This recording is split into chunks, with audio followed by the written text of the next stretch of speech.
Ano man ang kasalanan ko, na ginawa ko man ang lahat sa panahon ko para may kunting katahimikan at mapayapa ang buhay ng Pilipino.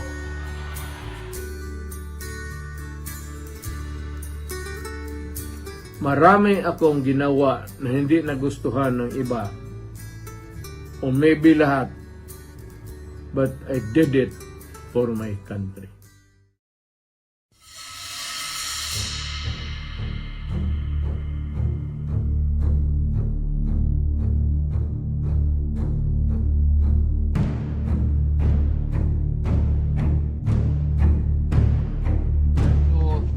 You will just have to kill me.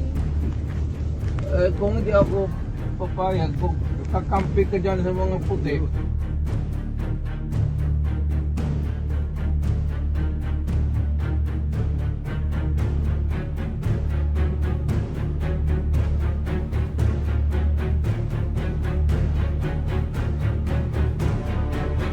Hindi dapat ito. Ayaw. Lagi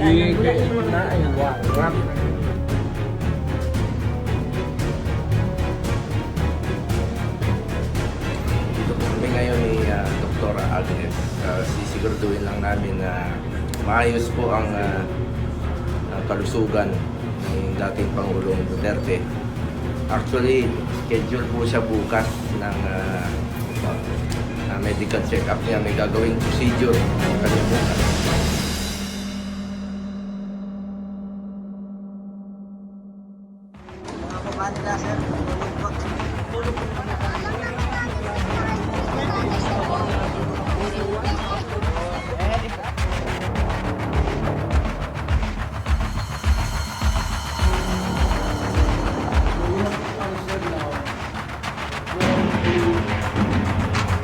By virtue of the warrant of arrest issued by the ICC for crimes against humanity. So you have the right to remain silent.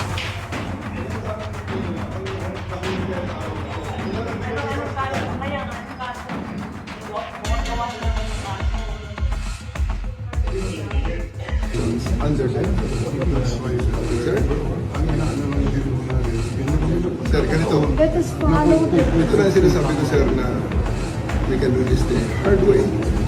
We can do this easily.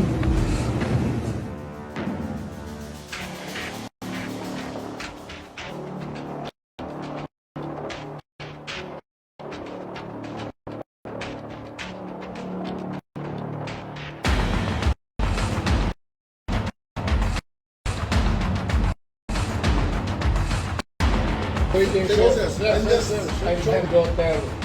Just in Tinay. Bakit yun? Tapi, we will do it for you. Precisely the point I'm saying. Ano yung nagano? Please lang. Bawal hawakan. Bawal hawakan. Umayo ko na lang. Bawal The right to hawakan. counsel is something that has to be observed and Huwag respected. kayong umawak. Kaya na kayong pakialam sa lawyer. Bawal mo ano yung lawyer. Bawal mo ano yung lawyer. Bawal. Huwag mo hawakan yung lawyer. Huwag mo hawakan. Huwag mo hawakan. Huwag mo But, Huwag mo hawakan. Huwag mo hawakan. Time lang eh. Time. Huwag hawakan yung nanay mo.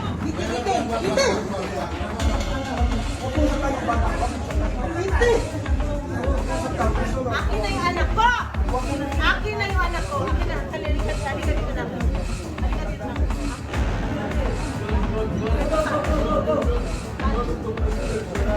Ito yung gusto niyo? Gawin na. Ah? Luwag na konti. Ano yan, babae yan ha? decide ako kung dadating ba ang mga anak ko at hindi ninyo pinapasok. Papasukin mo na lang yung anak. Mahawa ka na lang para lang makapagod. Kasi yung anak Matapos ito dyan. Hindi matatapos ito, sir, pag hindi kayo sumunod. You have the right to remain silent. Everything you say can and will be used against you in the court of law. You have the right for an attorney. If you can afford an attorney will be according to you. Do you understand this right? Yes, sir. You are under arrest for obstruction of justice 8 and 29, sir. Let's go. Okay. Bosas, please. Bosas. Bosas.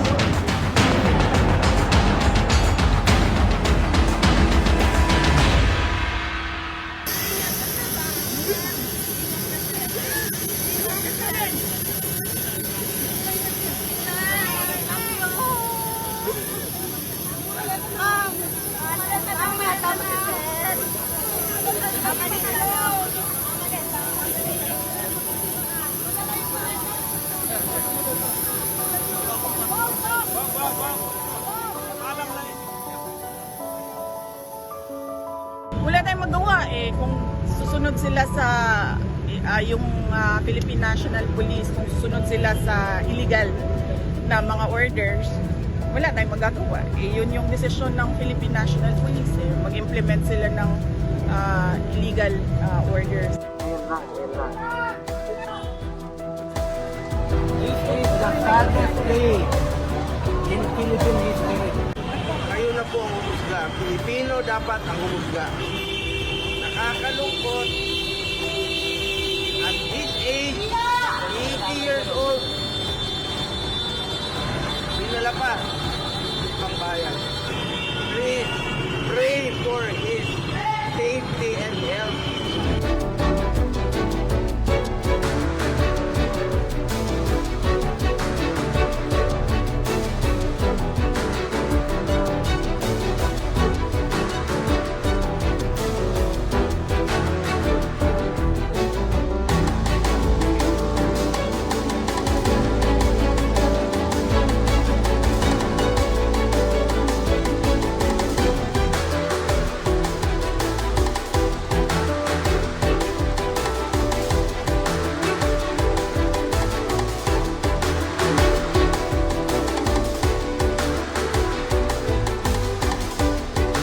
Gamit niya, lubungan sa sisyon kung nahilo. Itong napintuhan na ito, huwag ka yun, bawa ng bawas na yun. Ang marami nga na rin sa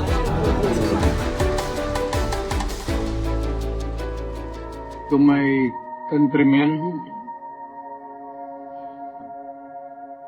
just to give you the current situation, I am about to land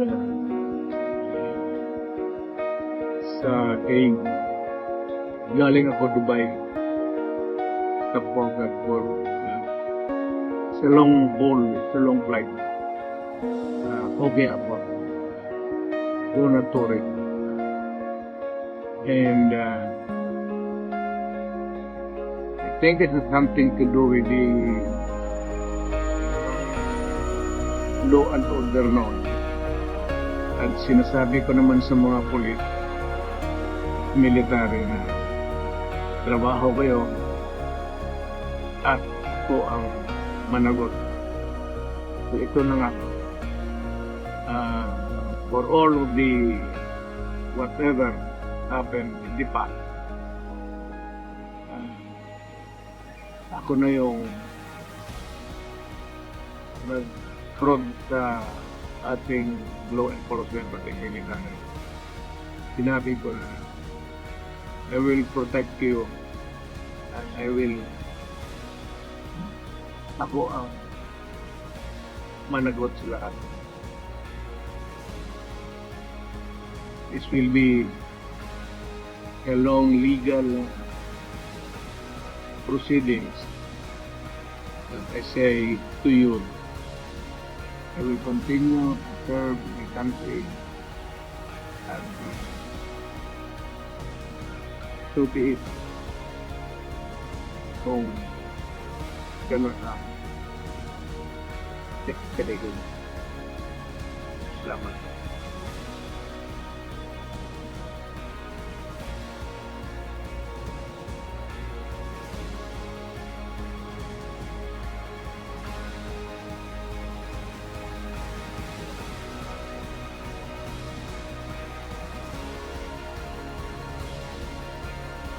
Si vous avez 1 minute pour prendre des photographies et enregistrer des vidéos.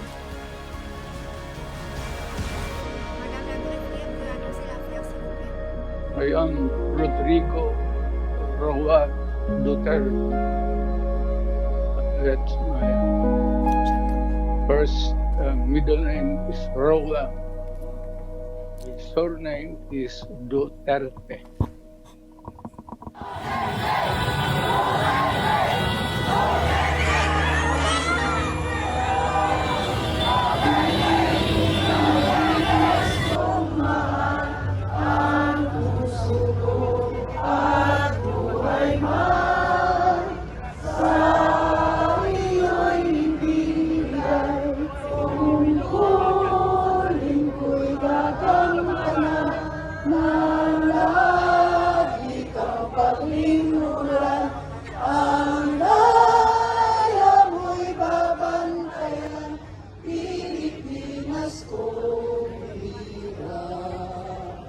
Sabihin mo sa kanila, relax lang, may hangganan ng lahat. There will be a day of reckoning for all.